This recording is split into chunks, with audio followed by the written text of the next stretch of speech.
Hey guys, just wanted to give you guys an update of where I've been, what's going on with the channel, and a couple other things. Right now you're watching some Ferrari Fixed, the new old series that they brought back using the Ferrari 488 GT3 car. I've been enjoying this series a lot, though I still think that a GT3 car is a little bit too fast for people just getting out of rookies, and despite what you'll see on the second technically lap from me, I still think that some of these guys are just not ready to be in a car this fast, as you just witnessed me trying out the overpowered way of warming up your tires before a race. As to where I've been and what's been going on, uh, pretty much just over the summer, I was really busy working. And I mean, that's pretty much all I did. I didn't do much sim racing, I did the occasional stuff, but nothing to really record. And now that I'm back in school, I've got much more time and I've been starting to do it again, and it took me a while to get used to actually driving. So I finally set a decent race and had a decent result and felt confident about posting that driving. So that's what you're witnessing right here. My qualifying laps were not the greatest, but they were enough to get me P3, and that's where I'm going to be starting. So anyway, back to the discussion about where I was working. I worked as a assistant golf professional at a country club. I really enjoyed my job. I was there probably 50 plus hours a week. I had a lot of fun. I met a lot of good people, and I'm looking forward to going back if they'd be willing to take me back. We've discussed it a little bit, but things change, so it's all dependent on if everything works out. I believe the qualifying lap that I just set right here as you're watching was a 45.5 or something along those lines. It wasn't the greatest, but like I said, it was good enough to get me P3. Um, so as far as it relates to plans for the channel, as you can tell, I mean, obviously I haven't posted a lot of videos. I've been really busy, and ever since coming back to school, I have had more free time. Actually, I got to drive it's a go-kart, but I got to drive something in real life for the first time, and I had a lot of fun, and it actually gave me a different mindset as to the limit of grip and how much you can get out of the car, and it's made me much quicker just going twice and go-karting at my friend Colin's property. But like I said, I've been pretty busy, and now that school is allowing me to have a little bit more free time, I plan on uploading more. That's the plan, but plans change, so we'll see how it goes. If I keep racing the way that I have been and getting consistent, solid results as we move forward, expect to see a lot more videos. Now, granted, we're still in the early phases of the semester, so things could pick up, though, to be completely honest, I'm not sure that they will. Though, another thing to think about is school has been really weird coming back, and I mean, there's been a lot of inconsistencies with everything, but for the most part, it's just really strange. I mean, most of my classes were online for the first week. Some of them were split up where you only attend if you're like, okay, so the way it would work is they'll split the class, say, in half, and half of the class will be Class A, half of the class will be Class B. And if you're Class A, you go on Mondays at whatever time. If you're Class B, you go on Tuesdays at whatever time. As you just watch me punt the guy off of turn one. In my defense, he broke very early, but there's no excuse for running into somebody from behind like that. But so as I was saying, the class is split into two, and I was only going on Mondays, but my coronavirus test got lost, so I wasn't even allowed to go on that Monday. So I had to skip class, email my professors. It was a whole big thing, and then I had to go get a test done. And by the time my test results came back, all of my classes were online. And it's just been one giant fustercluck, to be polite. It's insanely aggravating, to say the least. And luckily, the assignments haven't been too much, though I know my roommate has had just an insane amount of work thrown at him. So I feel for him. But I've had a little bit more free time, and I'm not saying I haven't had a lot of work, but typically I've just grinded it all out in one day and been able to get everything done so I have my free time. Outside of sim racing, I have been playing a lot of golf too. Since my job is a golf professional, not a professional golfer per se. Those are a little bit different, as I don't play for a living. I teach for a living, or more accurately, I schedule tournaments, run tournaments, and sit inside the pro shop for a living. Teaching is a very, very small part of what I do at the moment, at least. So like I said, I've been playing a lot more golf, so a lot of time has been spent on that. Since my job is a golf professional, I need to be good, so I constantly have to spend time making sure that everything is as sharp as I can get it, and I'm nowhere near the peak of my talent level, so I just have to keep working to be as good as I can be so I can do as good of work as I can do. So, with me spending more time on that and school, there might not be as many videos coming, but like I said, if I continue the success that I've had since returning and since go-karting in real life, you'll probably see a lot more videos. Anyway, that was honestly enough of why I've been away for as long as I have been. I want to talk to you about go-karting, actually, and why, if you have the means, every single person who is interested in sim racing should actually do it in real life. I never understood how important it is to understand the true feeling and the limit of grip until I spun the go-kart for the first time.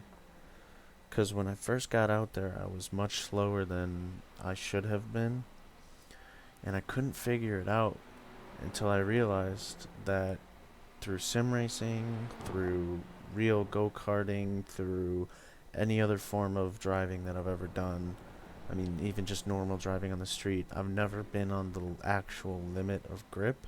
I always slow down just enough to where I can comfortably roll and not be on the limit of the tire's grip until I spun the go-kart for the first time, because that turn I felt it and I almost saved it, and then because I'm heavy, I just lost control of the cart.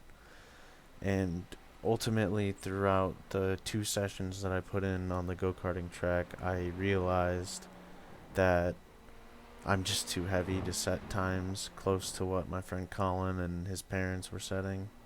Or, well, not his parents, his dad and his dad's friends. They were all setting around 33. Colin was setting 33 flat, but my goal the entire time was to try to get into the 33s, because that's where his dad and his friends were. And we couldn't figure out why I was going so slow, because it looked like I was taking all of the apexes right, and I was loading the cart the proper way. Because for those of you who don't know, a go-kart is pretty much designed to be really steered into the corner at the absolute limit, almost where it feels like the front inside tire is going to lift off. And so a lot of the time they were telling me, like, you're going slow because you need to turn harder into the corner and let the cart do all the work and really drive the cart. So I needed to just push harder and harder. And eventually we got to the point where you could see that I was pushing it as hard as it could go, and I just couldn't get any faster than a 35.1, I think is what I was setting.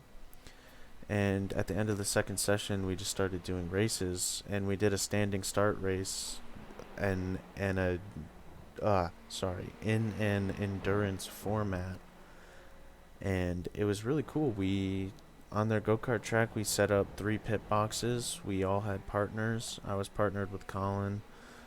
Colin's dad was partnered with my cousin, and the other two were Colin's friend and Colin's dad's friend, and they were partnered together, and they were all good drivers.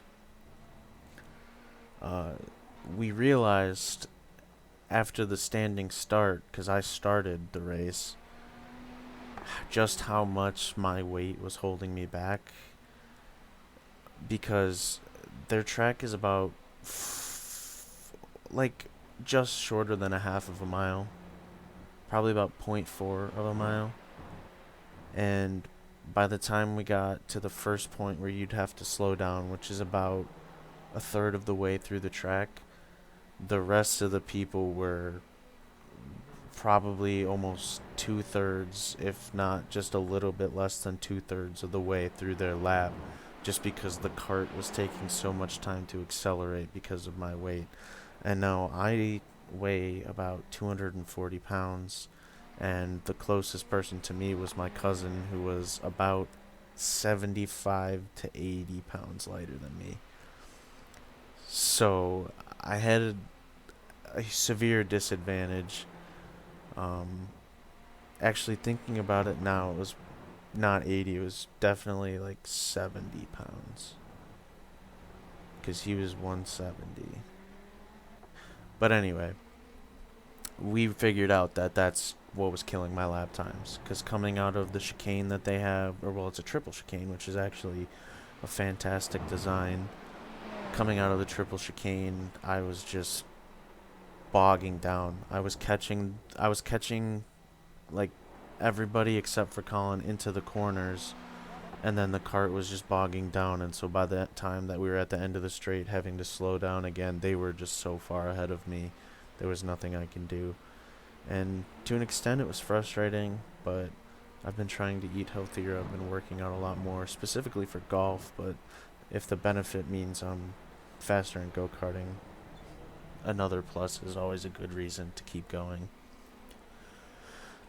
So, anyway, back to what I was saying, the reason why I believe that everyone should go kart at least once in their life.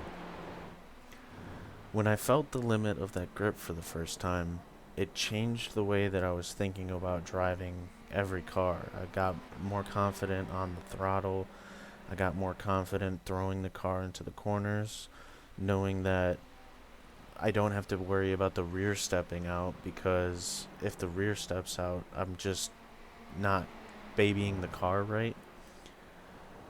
And I have a tendency to like mid to rear engine cars just because I love the way they look and drive. So I love driving the Audi, the Porsche, the Ferrari, which, to be quite honest, I'm not even sure if the Ferrari's mid or rear engined. It could even be front engined. I'm just kidding. But I'm pretty sure it's a rear engine car. If not, it's mid. But anyway, I like driving all those cars, and the problem is you need to be able to trail brake confidently, but you also need to be able to throw the car into the corners just to get speed, like just how racing works. So going from sim racing, where I literally had no idea what the limit of grip felt like and how to achieve that, it was just like world changing to finally feel what the limit of grip was and to understand what the capabilities are. And I know it's just a go-kart, but it transfers into everything you drive. So coming back to sim racing, I mean, it didn't take more than 2 hours of driving laps to start blowing by personal records that I had before. I mean, I went to Road Atlanta with the Indy Pro 2000 car, and I beat my personal best by 2 seconds. I was 1 second off of the world record pace after 2 hours of practice, which is insane for me. For anyone who watches, we know that I'm always 2 seconds off of top split's pace in pretty much every single car. And now I'm just with a year of sim racing and driving, I'm getting into 1 second from top split threshold in a lot of cars. And now the LMP2 car, which I've been doing a lot of practice with, is a little bit of an exception to that rule, where I am fast and I'm comfortable and I'm confident with it and I can drive it, but I'm nowhere near the times of the fast guys. I mean, I set my first 36.9 at Monza and I was ecstatic. I was like, okay, this is a time that I'm seeing people in the race in top split driving. So like it was a confidence boost, and then I tuned into a Twitch stream and the top split guys were already setting 35s, and it just was almost demoralizing because I was like, holy crap, like, and I'm talking like low 35s, like almost 34s with race fuel. And it was almost demoralizing because it's like, okay, well, I'm back to being 2 seconds off pace again. But the reality is I just need more time in the car to become more confident with driving it and sliding it, because that's the one thing that they nailed with this car is the tires feel amazing. You can perfectly feel the limit of grip through the force feedback. The car loves to respond. Like, you can slide it to an extent like you would in real life. The wheel spin reacts well. You can correct it. It's just so nice. The brake pedal feels amazing. Everything about the LMP2 car feels like they nailed it. And so I spent a lot of time practicing with that. And then I don't know what made me compelled to do it, but I bought the Ferrari GT3 for the Ferrari Fixed series, and I was hooked. Though maybe the third lap that I set, I was just absolutely hooked. I love driving this car. It is so much fun. I mean, I I don't know how else to explain it other than maybe outside of the Audi, as you see me chasing down the leader and almost spinning in the last corner to cost myself a potential win. But that's okay. We here at this channel know that I will never win a race. But I think the Ferrari, outside of the Audi, might be one of the best GT3 cars. Now, I haven't driven most of them, to be fair, but I have driven the McLaren, the Mercedes, the Audi, and the Ferrari. And I feel like I've driven one more, but the Ford. And I do like the Ford, but the Ford is just slow and really skittish on the curbs. So, yeah, I mean, ever since go-karting, I've just been so quick, and as you'll see here, like, I'm still about a second and a half off of the top split pace as they're setting low 44s to even 44 flats. And you'll see as I just finished the race in P2, it was a fantastic race with the guy in first. As you'll see here, my fastest lap of the race, in the race too. So I can definitely beat this out of the park in qualifying. My fastest lap was a 45.027, I think. We'll see it right at the end. I put it on the screen. But it was clean, and right here I missed this apex by a mile. So it could have been even faster. And this was all when I got the green light of, hey, this guy's starting to slow down, you can chase him and you could potentially win. But yeah, to summarize, I'll try to upload as many videos as I can. Thank you so much for watching. Have a great day, everybody.